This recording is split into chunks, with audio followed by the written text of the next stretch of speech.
Louvado seja nosso Senhor Jesus Cristo.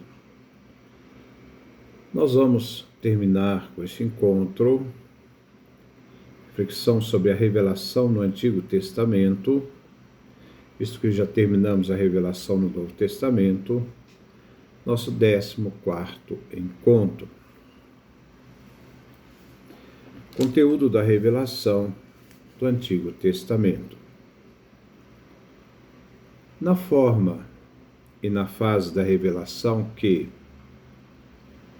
de modo geral, é descrita e apresentada como revelação enquanto promessa, acontece no hoje, mas a perspectiva não só ilumina o hoje, mas tem a perspectiva de futuro, uma coisa que está para realizar ou acontecer.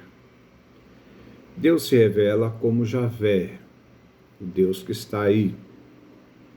Javé como Deus de Israel. Ele, um só e único Senhor. Faz lembrar o Shema Israel. Deus é um. Também muito presente no 2 Isaías, que vai do capítulo 40 ao capítulo 55, que já fala desta unidade e unicidade de Deus. Deus é único. É o Deus vivo, em sentido exclusivo e inigualável. Como vemos no livro do Êxodo, capítulo 20, do versículo 3 a 6. Este Deus não admite outros deuses, outras divindades, além dele próprio. Ele é único. Não existem outros. Os deuses, isto é, os ídolos, quando se fala ídolo no Antigo Testamento, se refere às divindades, aos deuses. Na concepção do Antigo Testamento, são criaturas, ficções do homem, são nada. Faz lembrar Evêmero de Messina, dizia que os deuses eram heróis deificados. Javé, o Deus que está aí, o Deus que caminha com o seu povo, não suporta outro poder, né, que a ele venha se opor. O Deus de Israel é um Deus cioso. Tal concepção de Deus percorre toda a história de Israel no Antigo Testamento. O Shema diz: ouve, ó Israel. Javé, o Senhor nosso Deus, é o único Senhor, isto é, Javé é um. Deuteronômio capítulo 6, versículo 4. Tal é o credo constante do povo de Israel. Este conceito aparece como uma exigência em toda a pregação dos profetas, que é centrado nesta profissão de fé da unidade de Deus. A ele se opõe toda a concepção politeísta ou renoteísta. Israel não é um panteão, uma unidade de deuses, um agrupamento de deuses. Deus de Israel revela-se como Senhor da história deste povo Israel. É o Senhor que faz história com seu povo. É o Senhor que marca essa intimidade com seu povo. Então não é um Deus que está longe, é um Deus da proximidade. Esta história começa com a libertação do cativeiro do Egito. E é um misterioso tecido feito de um lado com o agir e a conduta de Deus e do outro com a resposta do homem. A aliança tem que ter dois lados. A aliança que Deus firma com o povo de Israel tem um lado de Deus, tem um lado do povo de Israel, que faz um pacto comum. A revelação desta qualidade de Deus, Senhor, é a revelação de seu domínio, E todos os modos pelos quais Deus se revela, ele se revelou de vários modos, né? Na sarça ardente, em outros, numa brisa suave, nos trovões, nos relâmpagos, lá no Sinai, na brisa suave no Horebe, junto ao profeta Elias. Então, e todos os modos pelos quais Deus se revela são revelação do seu domínio, são provas de seu poder que a tudo abrange. Javé revela-se nesta história como o santo por excelência. A vontade de Deus é boa, em Deus não existe o princípio do mal. O bem é uma exigência de Javé. Deus não consente ninguém fazer o mal, porque ele criou o homem para o bem, jamais para o mal. Tal é o componente fundamental da lei de seu reino. Sede santos, porque eu, vosso Senhor, vosso Deus, sou santo. Levítico capítulo 11, versículo 44. Daí a sua exigência de justiça, de obediência, de misericórdia e de amor. Javé revela-se no Antigo Testamento como Criador, o sustentador desta graça, o que realiza a unidade de todo o mundo. Ele é o princípio de todas as coisas. Ele cria o mundo do nada, da não existência, ele faz com que as coisas venham à existência. O Deus de Israel é o Deus que, desde a criação, fora já revelado ao mundo e à humanidade. No caso ali do Gênesis, onde Adão representa toda a humanidade. O caráter especial da revelação feita a Israel implica na distância entre este povo e o seu meio ambiente. Tal situação é constantemente submetida à prova pela tendência crucial à assimilação niveladora, a ser como os demais povos. É a tentação de Israel a ser assimilado à forma como outros povos se organizam. Mas isso vai ferir a aliança, o pacto divino. Contudo, na revelação outorgada ao povo de Israel, no Monte Sinai, e na sua fé histórica, Deus se faz história, é conservada e preservada a destinação a todos os homens e todos os povos. Porque em Abraão todos os povos são abençoados.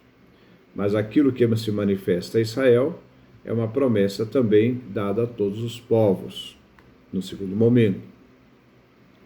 O que aconteceu e acontece em Israel é um sinal.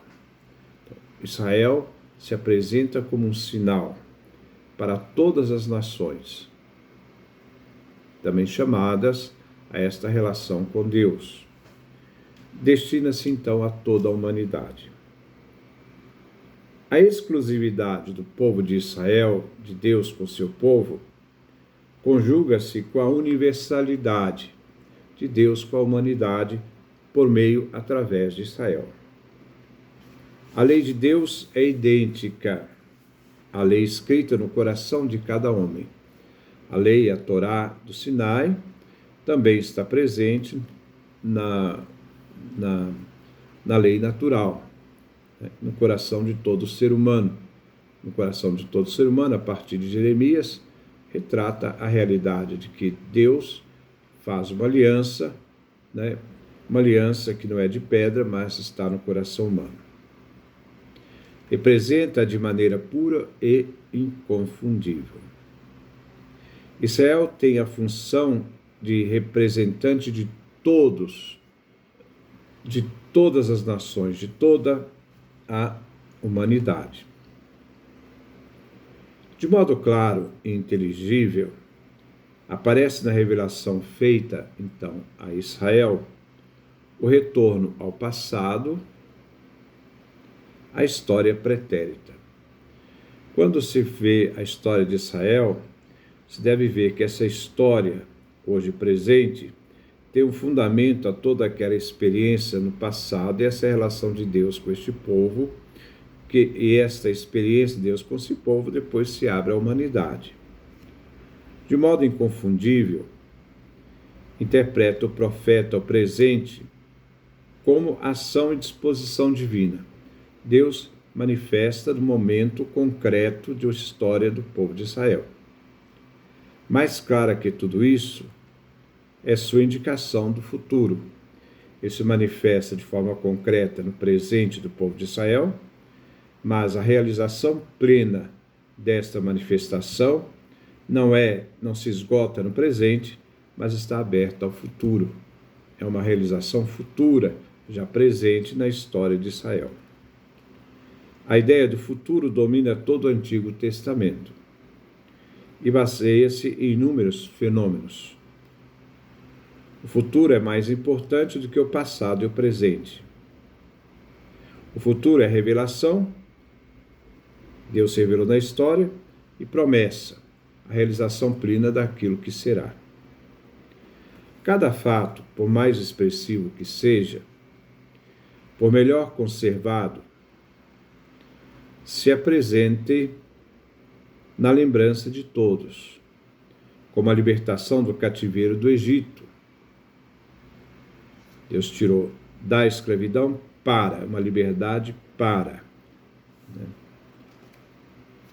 Tirou dos laços da escravidão e caminhou com esse povo, conduzindo para a liberdade, a terra prometida. Indica sempre um outro ainda maior, a busca do destinação final. Mesmo as maiores realizações ocorridas em Israel,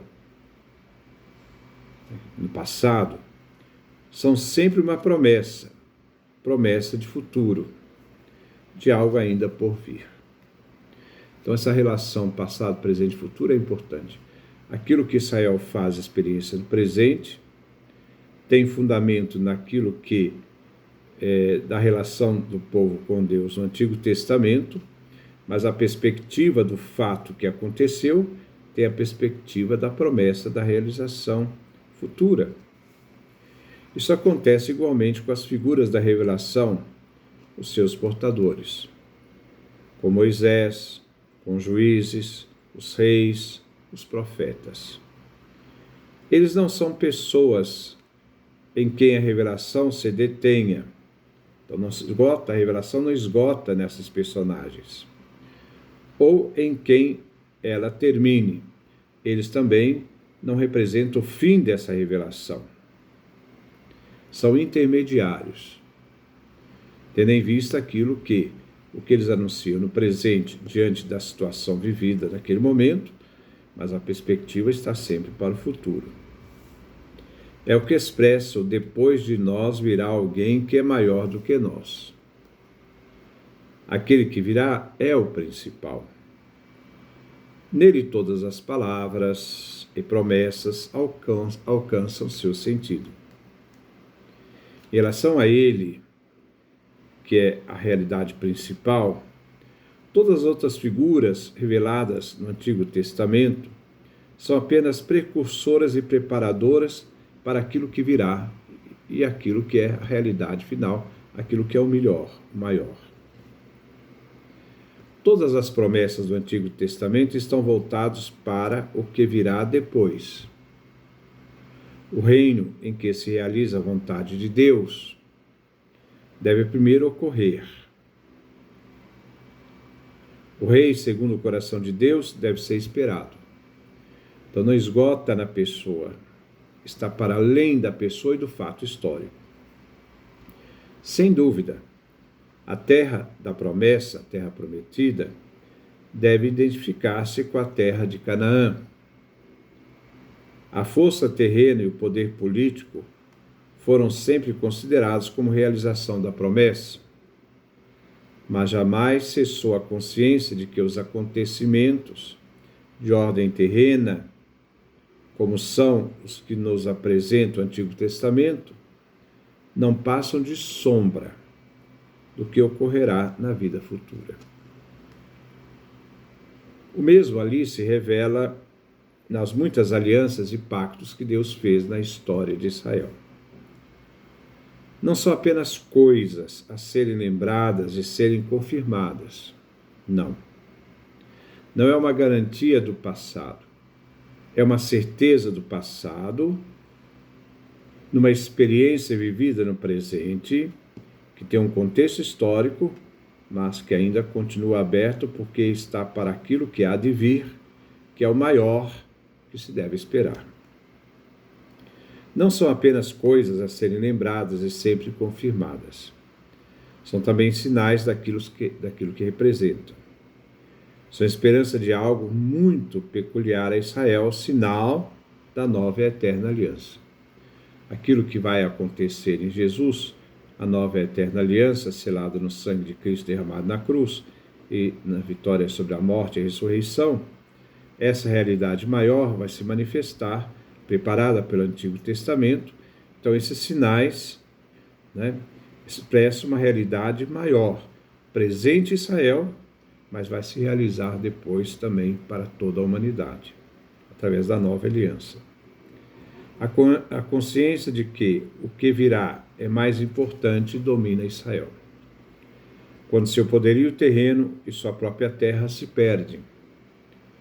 Quando ele se torna um povo errante entre as trevas e as sombras.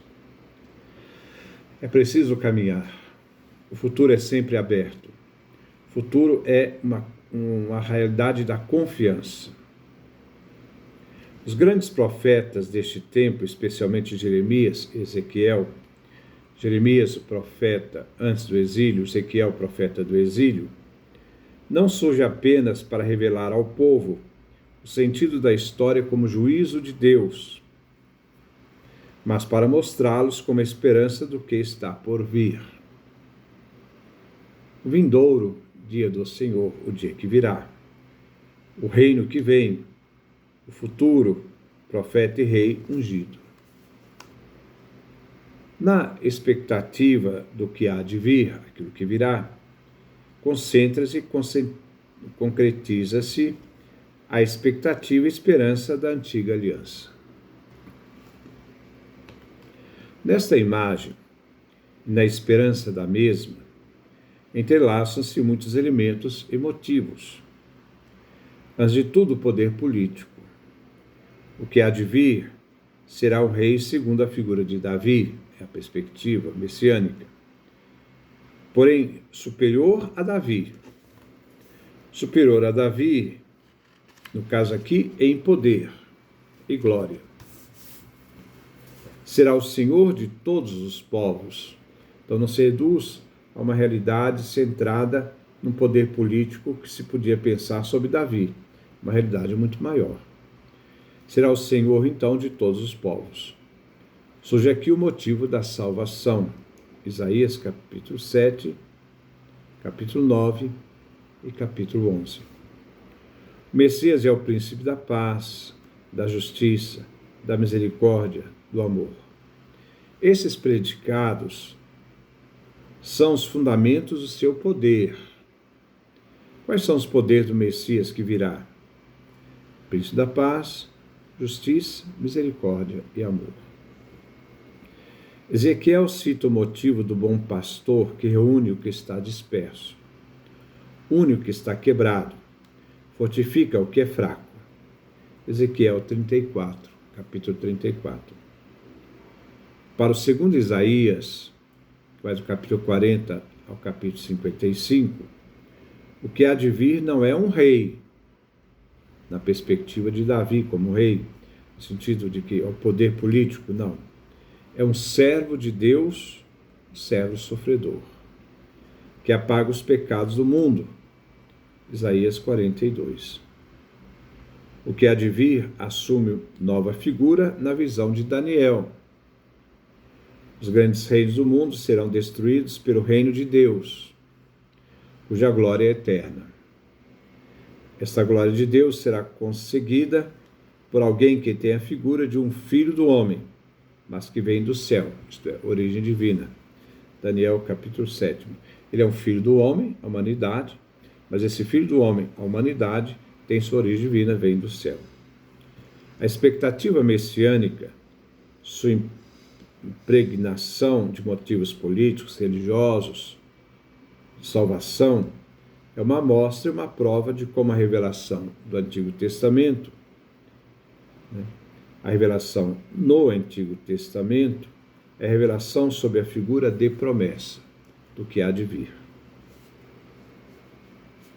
Podemos dizer, terminando, notemos primeiro de modo geral que as decisivas dimensões da revelação são, antes, de caráter cronológico, não local. Não exprimem este ou aquele tempo. Foi o passado e o presente. Não. Mas exprimem o ontem, o hoje e o amanhã. É uma articulação da história. A revelação no Antigo Testamento tem a seguinte disposição cronológica. Como se pensa o Antigo Testamento na revelação? Cronológica está na ordem do tempo. Um fato ocorreu aqui e agora, dentro de um contexto histórico, por Jeremias, antes do exílio, a questão da busca de conversão, voltar à aliança, confiar em Deus, rejeitar os ídolos, fazer justiça, todas essas realidades do aqui e agora. Mas o que agora ocorre, dentro do contexto aqui no caso de Jeremias, é igualmente sinal de algo futuro. Então não se esgota a mensagem naquilo que é dado no presente, mas é uma realidade, é um sinal para uma realidade futura. O presente encerra um futuro, e este é maior, mais amplo e mais importante do que aquilo que agora acontece. Então, o que agora acontece abre uma perspectiva para o futuro. Assim, cada momento histórico salvífico, da história da salvação, e cada fato significa algo em si, mas se relaciona com aquilo que haverá de vir. A figura do tempo, em cada fase da revelação enquanto promessa, não é um círculo, não é fechado, um símbolo fechado em si mesmo, porque sempre se repete de maneira igual. O retorno não é um símbolo do mito, mas sim do tempo impulso, tempo que joga para o futuro, do tempo corrente. Nesta imagem, a história é o novo e o que está por vir. Mas, nesta figura, exprime-se também que, junto com o novo, vem o antigo, porque expressa a tradição, o antigo, e continuidade, o novo. Então, aqui nós temos uma dimensão muito importante para a gente entender a história da revelação do Antigo Testamento. E ver essa perspectiva dinâmica da compreensão de um fato histórico que não se esgota no passado, mas cujo sinal maior se apresenta no futuro. Então, a experiência do passado, no contexto passado, essa realidade não se fecha num círculo do passado, mas está aberto a uma realidade maior, superior, da grande revelação divina de Deus na história, que vai apresentar o seu cume na revelação de Jesus Cristo, Filho eterno do Pai, que se fez homem, e a sua redenção realizada na cruz. Então nós terminamos essa parte da revelação no Antigo Testamento. Vamos começar uma nova reflexão sobre a questão ligada, à tradição, tanto no Antigo quanto no Novo Testamento. Articular também tradição e escritura, como entender tradição e escritura. Então que Deus nos dê a sua graça, a sua bênção, sua face resplandeça sobre nós.